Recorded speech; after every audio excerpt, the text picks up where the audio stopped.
Hello everyone, I am Laure, and today I will talk to you about play. The talk is called The Future of Gaming is Play, but I promise that I'm gonna teach you something unexpected.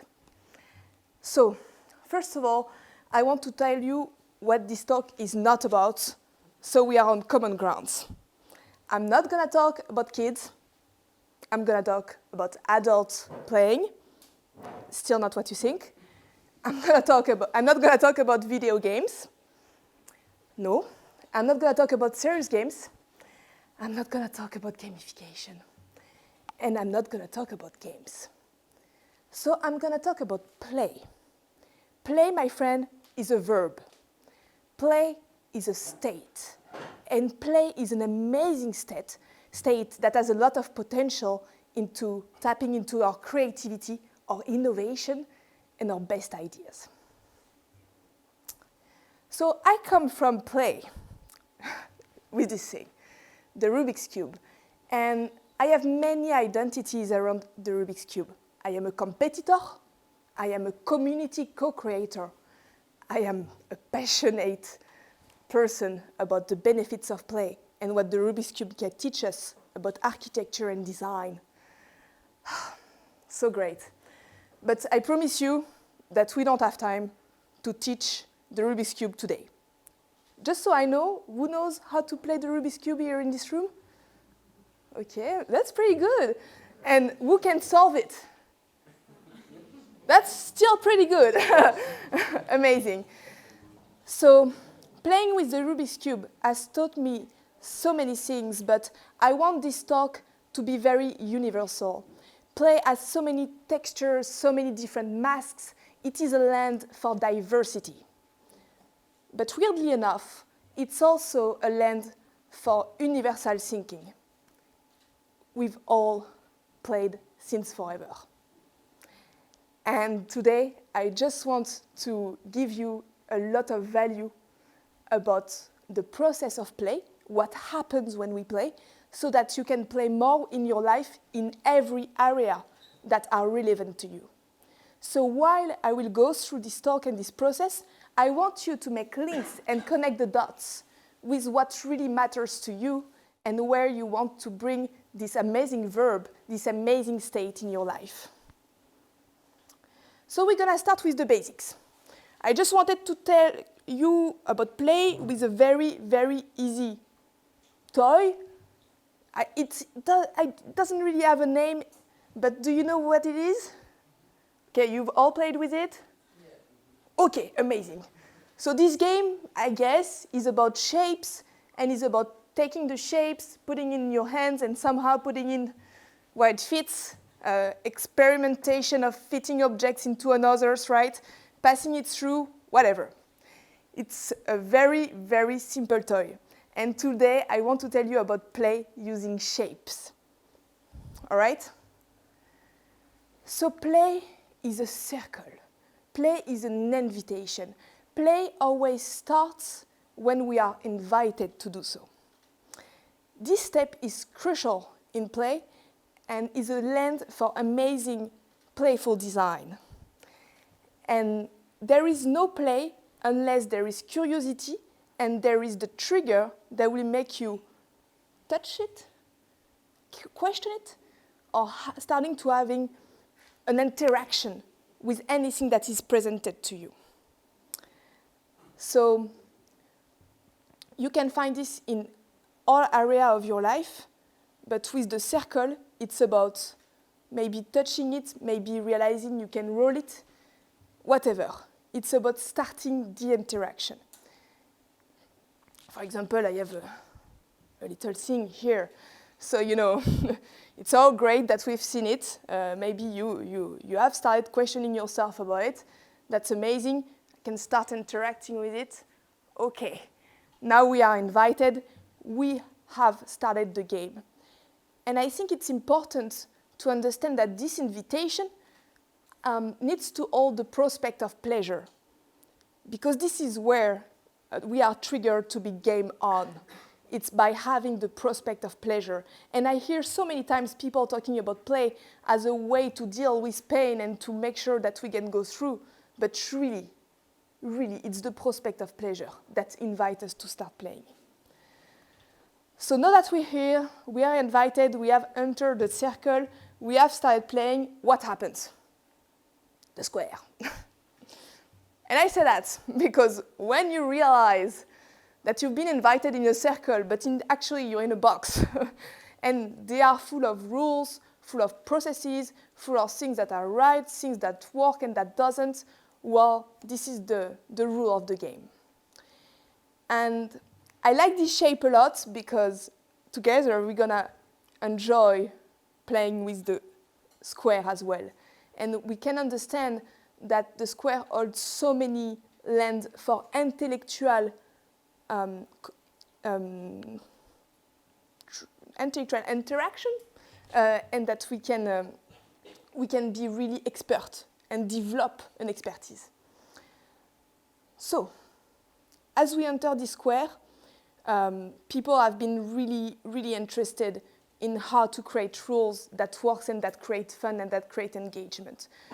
We are living in the age of game design. There are so many video games. The market is growing like crazy. It continues every year. The board game industry is thriving as well. Educational games continue to rise. And that's because we are so interested in game design, in understanding what makes us play. So that's the second step of play that we call today, and it's called exploration. It is an amazing moment when we start experimenting with what is around us and figuring out by ourselves what works and what doesn't. So coming back to my little game of the shape, it's about maybe touching it, tasting it, why not, rolling it, trying to pass it through the different shapes, which will be very satisfying. And you will discover different ways to explore. You know, it's been years that gamification and serious games have been taking the market like crazy, telling us that we need to play in games to learn and this kind of stuff. And I really believe, and I am an advocate for free play, and I question myself every day about how can we create the conditions of play rather than the rules and everything that goes with it. Jen McGonigal, who is a pioneer in gamification and serious games, have told us that people never regret of playing video games when they are on their deathbed. But I would say that we all regret not playing more. Maybe not video games, but we will all say that we have not spent enough time with our family, with our friends, with our passion, and with everything that is an interest of us. And that, for me, is really the rise of playing and the very big warning that we need to learn to play in all areas of our life. All right. So, actually, when you're starting to understand rules, you start to understand how things work. You're pushing a door. And this door is about entering a new universe. It's about really finding the flow. It's about being immersed. You're going to be in a land of your own vocabulary, your own universe, your own rules. And that's where you're really going to have a type of fun that is very, very special. In play, we call this moment the flow. And the flow is so important because it's a moment where literally we flow and we can move from one task to another, managing pleasure and pain at an extreme fluidity that matters to us.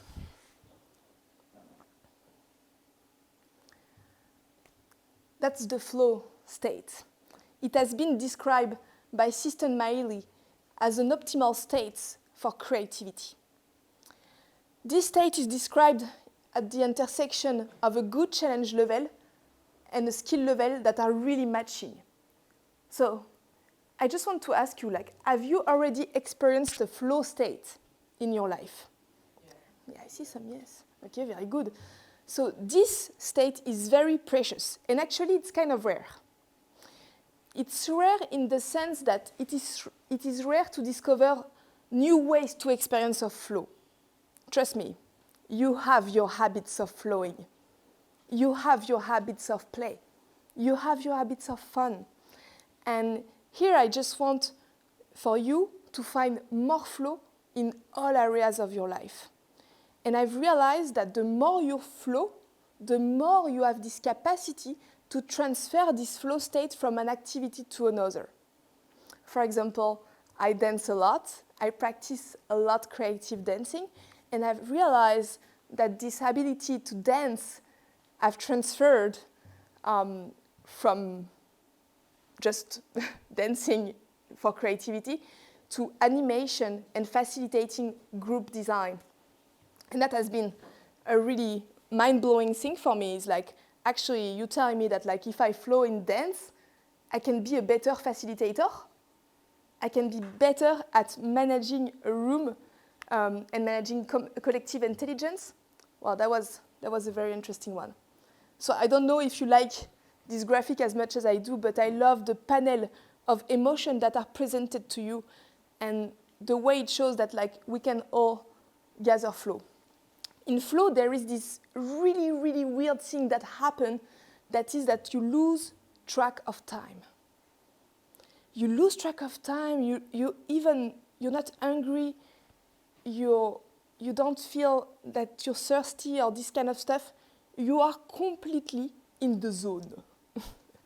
And this zone is very precious because this is where naturally you're going to connect one ideas to another and create the emergency of new potential.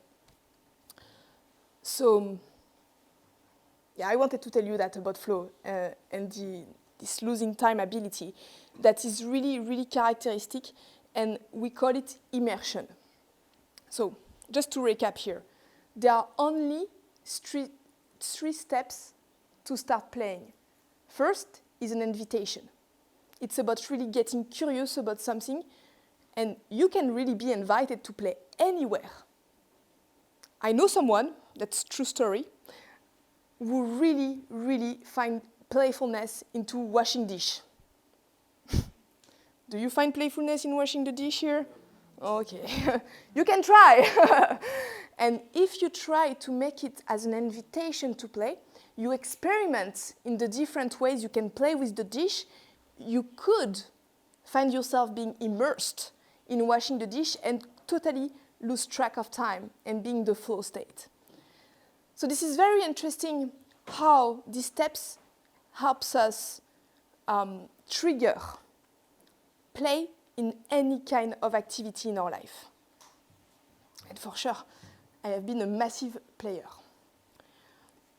The other thing about these three steps that is super interesting to notice, and if you are a nerd about game design and gamification and these things you know, is like playing and learning, they're the same. The steps to get to play are the exact same steps in how we are learning something. And I think this is very, very important because we live in a lifelong learning society. We know that we're going to get to learn every day in our life forever.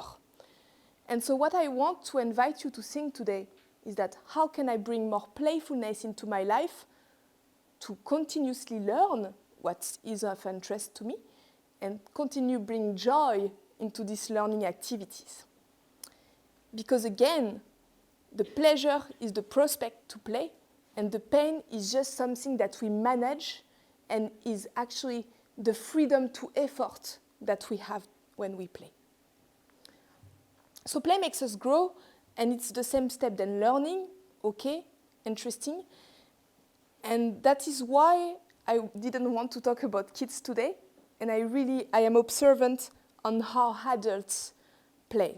And the thing I want to leave you with today is that adults playing is a bit less visible than kids playing.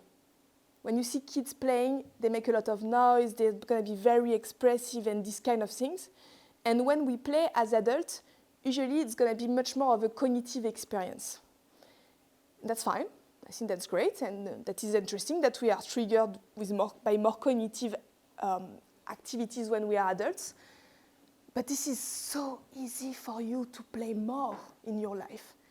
You just have to use your body.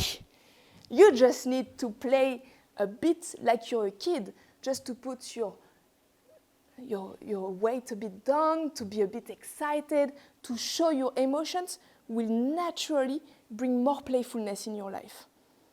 So yes, I think that was an easy one to have in mind.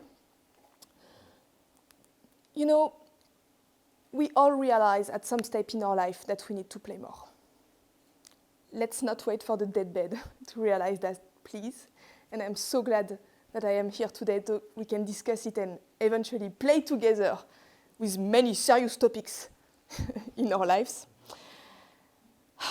But usually, people realize they need to play more when they develop expertise, when they find a new passion, when they connect with social groups. These kind of moments are very key when they have kids, when they have puppies. You know, puppies are a really great place to restart playing in your life.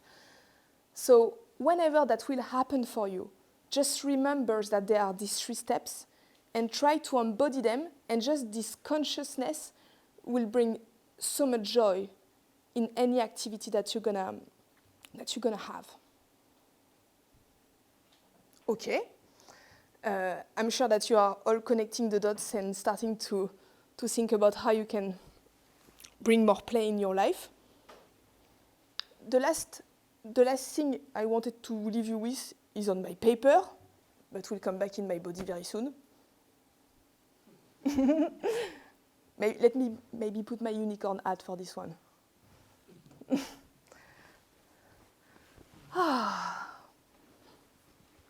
Yes.